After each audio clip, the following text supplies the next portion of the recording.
KTM ಗಾಡಿ. ಮಣಿಗೆ ಒಂದು ಕೇಳ್ತಾನೆ, ಯಪ್ಪ ನನ್ನ ಕೂಡ 4 ಮಂದಿ 5 ಮಂದಿ ದೋಸ್ತರು ಕಾಲೇಜದವರು KTM ಗಾಡಿ ಮ್ಯಾಗ ಬರ್ತಾರೆ, ನಾನು ನಡ್ಕೋತ ಹೋದ್ರೆ ನನಗೆ ಅಪಮಾನ ಅನಿಸ್ತದ ಅಂತ ತಿಳ್ಕೊಂಡ ಅಪ್ಪಗೆ ಹೇಳ್ತಾನ. ಆದ್ರ ಅಪ್ಪ ಕಣ್ಣಾಗ ನೀರು ತಂದು ಹೇಳ್ತಾನ, ತಮ್ಮ ನಿನಗೆ ಹಾಕೊಳಕ ಪ್ಯಾಂಟ್ ಅದ, ಹಾಕೊಳಕ ಹಂಗ್ಯದ, ಆದ್ರ KTM ಗಾಡಿ ಇಲ್ಲ ಅಂತ ಅಪಮಾನ ಆಗತ್ತದ ಅಂತೀಯಲ್ಲ, ನಾನು ಸಾಲ ಮಾಡಿ ನಿನಗೆ KTM ಗಾಡಿ ತಂದು ಕೊಟ್ನಿ ಅಂತಂದ್ರ ನನಗ ಊರೊಳಗ ನಂದ ಅಪಮಾನ ಆಗುತ್ತದ, ದೇನೆ ಮಾಡಿ ನನಗ ಅಪಮಾನ ಆಗುತ್ತದ, ನನ್ನ ಹಂಗೆ ಹರಿದದ, ನನ್ನ ದೋತ್ರ ಹರಿದದ, ಹಾಕೊಳಕ ಚಪ್ಪಲ್ ಇಲ್ಲ ಅಂತ ಇಷ್ಟೆಲ್ಲ ಹೇಳಿದ್ರು ಮಗ ಕೇಳುವ ಪರಿಸ್ಥಿತಿ ಒಳಗಿಲ್ಲ. ಒಂದೇ ಮಾತು ಹೇಳ್ತಾನ, ನಾನು ಅಪಮಾನ ಆದ ನಂತರ ನಾನು ಬದುಕೋದಿಲ್ಲ ನೋಡಪ್ಪ, ನಾನು ಸಾಯ್ತೀನಿ ಅಂತಾನ.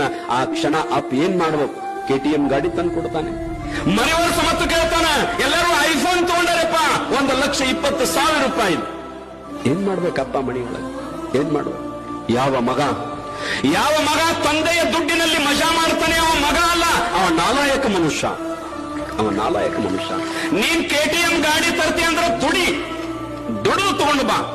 ನಿಮ್ಮಪ್ಪ 50 ವರ್ಷ ಕಾಲನಿಲ್ಲ ಅಡ್ಡಾಡ್ಯಾನ, ಅವಗೊಂದು ಸ್ಕೂಟಿ ತಂದು ಕೊಡು, ನೀ ದುಡಿದು ದುಡ್ಡಿನಾಗ ಮತ್ತ ಅವನ ಹೊಲ ಮಾರಿಸಿ, ಮತ್ತ ಅವನ ಮಂದಿಯಲ್ಲಿ ಸಾಲ ಮಾಡಿಸಿ, ಮತ್ತೊಬ್ಬರಲ್ಲಿ ಜೀತ ಇಟ್ಟು ನೀ ಕಾಲೇಜದೊಳಗೆ KTM ಗಾಡಿ ಹತ್ತಿ ಐಫೋನ್ ತಗೊಂಡು ಅಡ್ಡಾಡಿದ್ರ ನೀನು ಮನುಷ್ಯ ಅಲ್ಲ, ನೀನೊಬ್ಬ ಮಗ ಅಂತ ಹೇಳಿಸ್ಕೊಳ್ಳಲಿಕ್ಕೆ ಯೋಗ್ಯ ಅಲ್ಲ.